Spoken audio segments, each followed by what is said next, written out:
She never laid, she never laid. No little mermaid. She only sat on the rock, only sat on the rock. 1 for 9, it's a 3, 3, 1 for 9.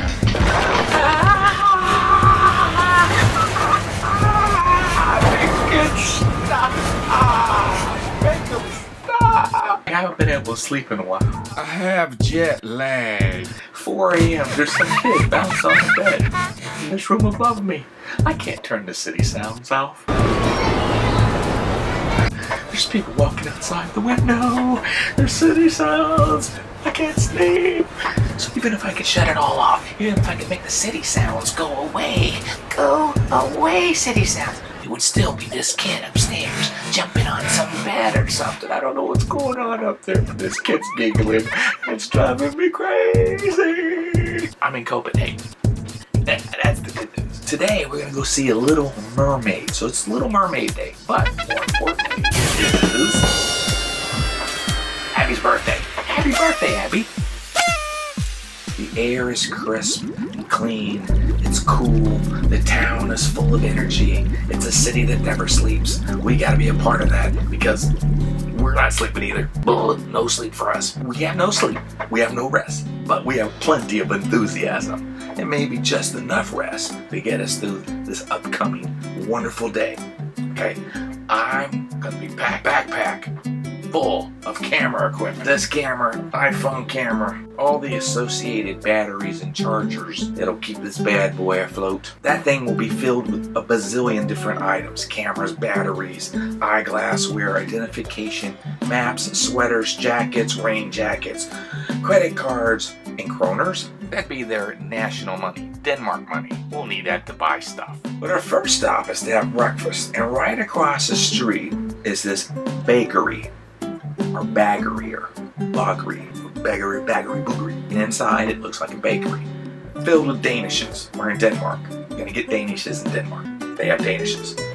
Crazy, but true. It's expensive, but it's good.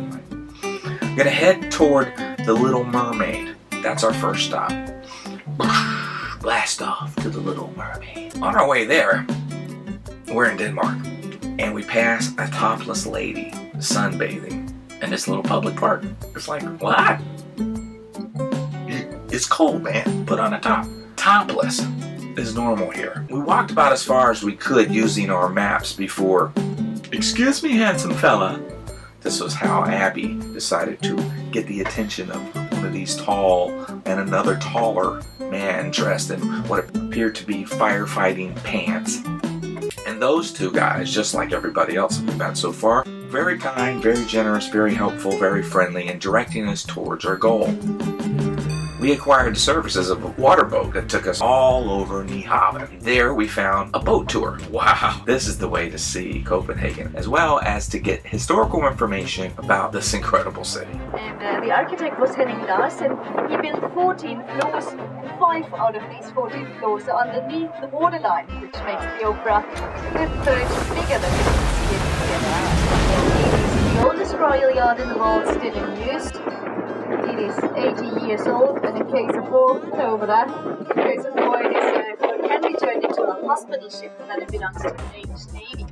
Das Königsschiff hier auf unserer rechten Seite, Dannebro heißt, das ist das älteste Königsschiff, das immer noch benutzt. There is royalty here, you know. The family are living in the one with the crown on the top of their they are working in the second one. Sand Sculpture Festival is going on here in Copenhagen. They already built the sculptures here almost 3 weeks ago, and they are supposed to take them to the Queen of Army. So it's founded by King Christian IV in 1617.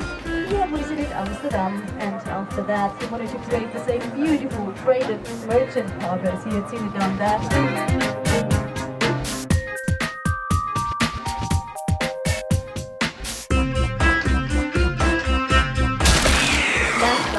Right in front of us, in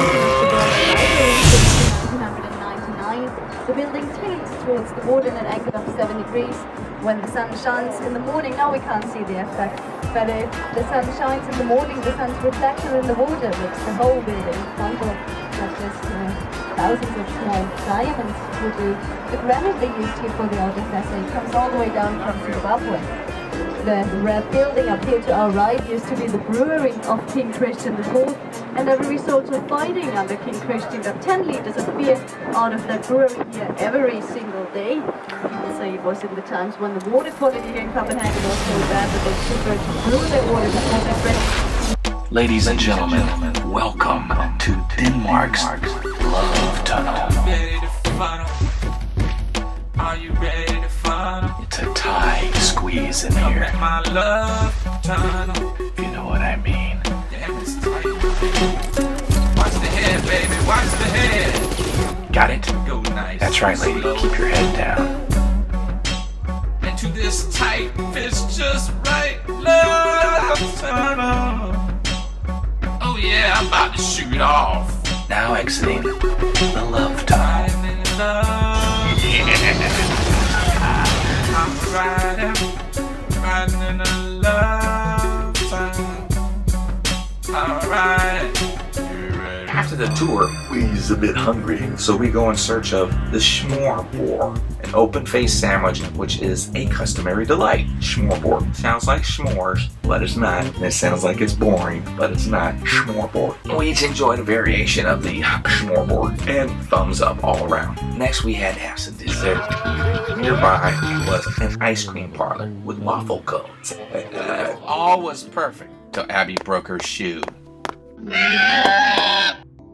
which is easy to do on the cobblestone streets around this town. Everything's got cobblestones. Tears your shoes up. Just beat your shoes. Daylights. You need shoes. People selling shoes in this town, making money. We had this nice lady in the restaurant where we had the smorgasbords make a phone call for us to go get us a taxi. Lesson learned. Have the taxi person that's coming to get you come into the place we are waiting for them at. Otherwise, there's going to be some desperate soul sitting on the side there with 4 or 5 friends of theirs that when that 5 or 6 person taxi pulls up, they jumping in it and they taking your cab. So a 20-minute adventure ends up taking over an hour, but we did finally get back to our apartment. And after a bit of rest, we all head out to dinner. The big restaurant that we all dreamed about going to.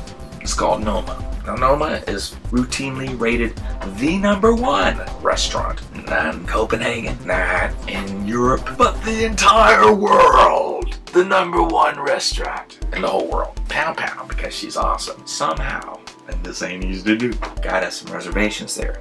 You need months and months and months to be able to get in, and so we had reservations. However, the interesting thing about Noma is that when you speak to people about Noma, they all say, oh yes, #1 restaurant. I usually have a follow-up question to this, which is, have you ever been there? Everybody that I've asked that said, oh, it's a wonderful, fantastic, greatest place ever. They ain't never been. Nobody's ever been there. Why? Because it's like $300 a person to go into this place. It's crazy money.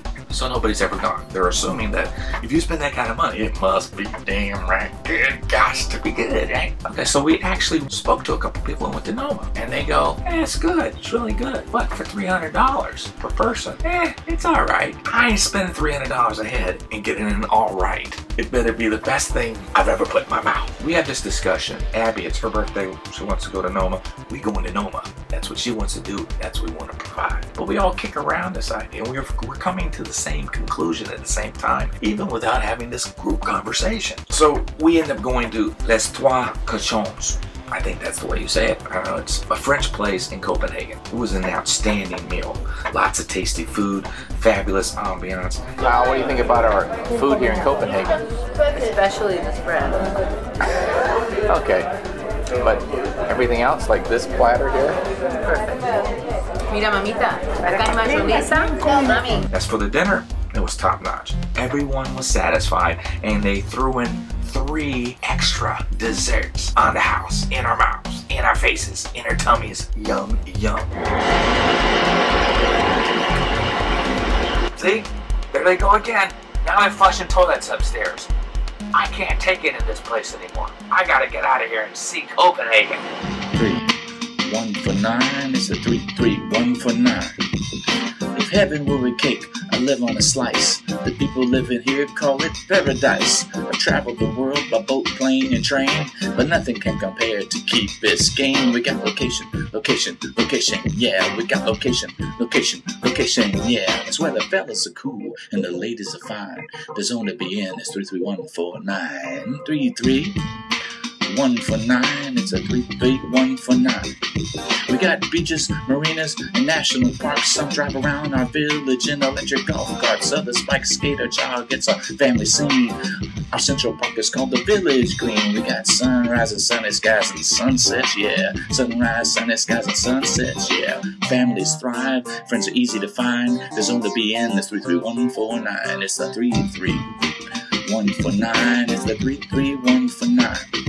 We're home to vets, transients, and various expats. The locals have adopted the name the Key Rats. Now you've had a sample with this paradise rhyme. See what happens next on the 33149. The 33149. The 33149.